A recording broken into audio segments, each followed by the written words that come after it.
I want to preface this video by saying that there's absolutely nothing that would ever make me watch Saturday Night Live. I am totally unentertained by that show.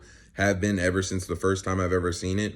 I mean, for as long as I can remember, I have never understood why anyone, adults or children, because obviously the first time I saw it was when I was young, a teenager, had found any type of entertainment value from the show. And here we are, decades later from when I first saw it, and yeah, still feel the exact same way. But the reason that I bring up Saturday Night Live today is because of this past Saturday's guests, Woody Harrelson and his monologue about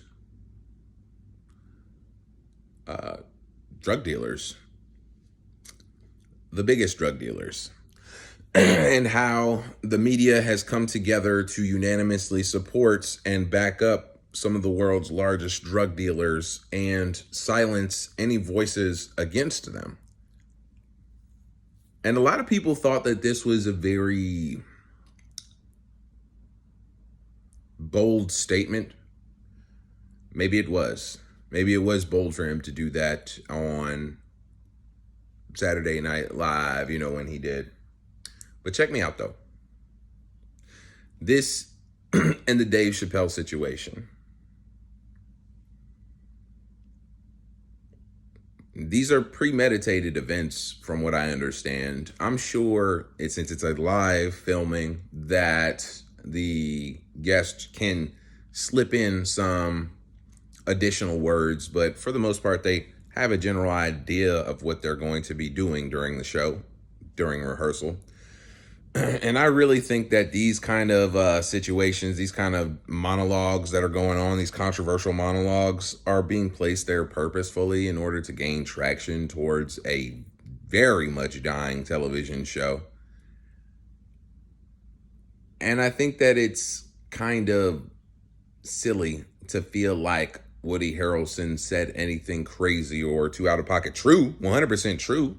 So yes, am I happy that he said it rather than somebody having never said it on Saturday Night Live? Of course. Yeah, I'm happy that it happened. But I don't view it as this explosive event or some big event to champion like I've been seeing online. Maybe it's gotten to the point where the culture war is so severe that any minor wins are massively,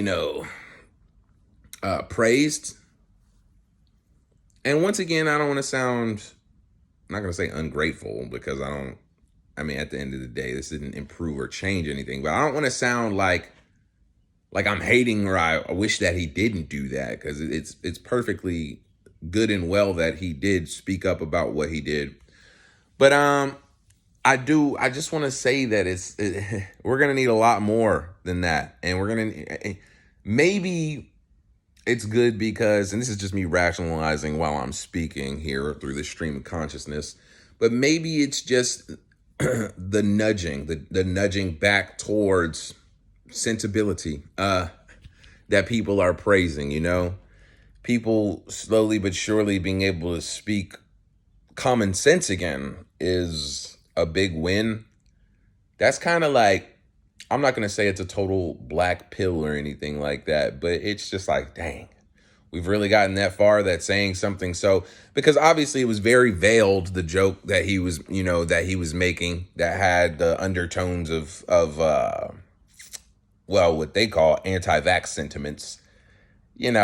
If you derived that from the situation, that's only from your own inference, because he was simply talking about drug dealing cartels. He never said anything about a vaccination. So I have no clue where you're getting that from. But for those of you who happen to derive that, I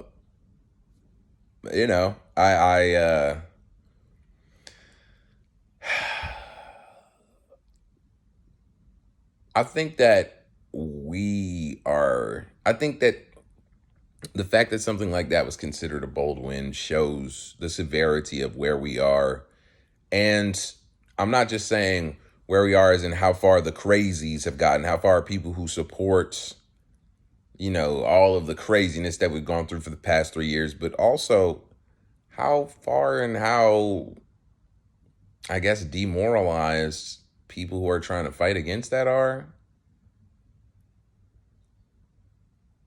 Because this is something that should be, like, it shouldn't be this hard to fight for common sense. It's quite the dilemma that we find ourselves in here. And it's just, I think it's because too many people, have a voice. Not too many people, as in I think that they shouldn't be allowed to, but it's like, maybe we should need a license for social media. Maybe we should need a license for publishing ourselves. Like, I don't know. I'm not trying. Obviously, that's totally contradictory to freedom of speech, but it's just, I don't know. I'm trying to think of ways that we can combat this culture of silencing dissident voices. Like, and that's why I'm saying the license. I'm not trying to say that people shouldn't be allowed to speak, but it's just like, we have to get to a more, I don't know. I don't want to say common sense society, but we have to have a better way of showing and proving to one another.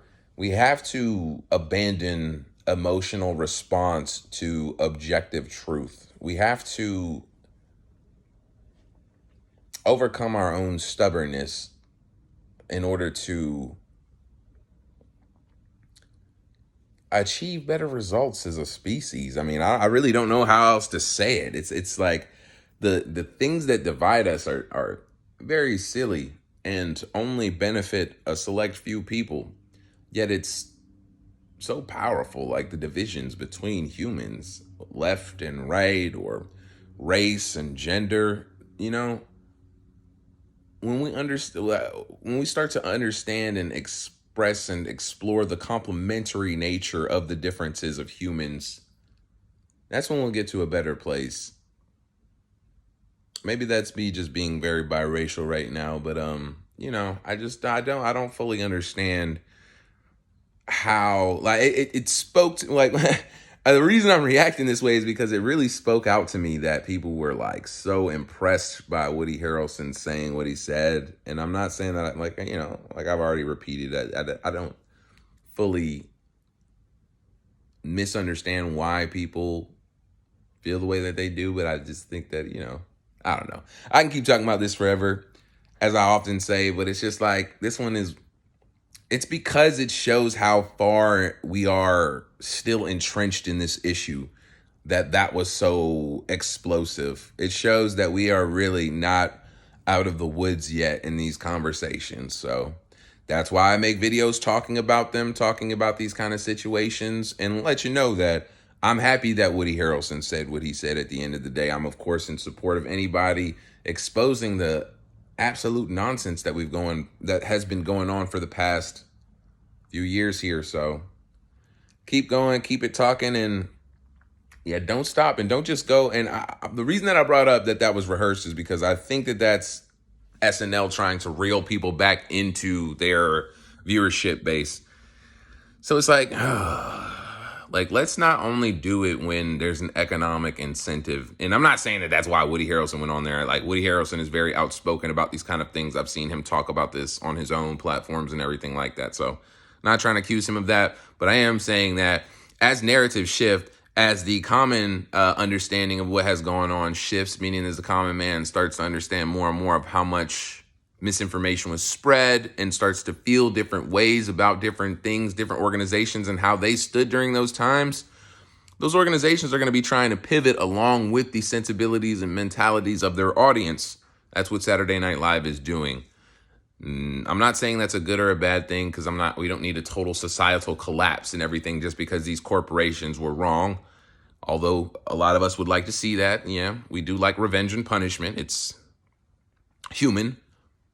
But we still need a lot of these companies to survive. Not Saturday Night Live per se, but I'm saying all this to say that a lot of them are going to be coming back with apologetic tones, but it's not going to be truly apologetic. It's going to be, we've changed, but not even a we've changed, because there will be no admission. It's going to be more so, oh yeah, we were always, always supporting people to make the choices that they think were best for them. Just stay hip to the game. Believe, stay confident, stay true to yourself, do your research, listen to your trusted sources, and keep fighting the good fight.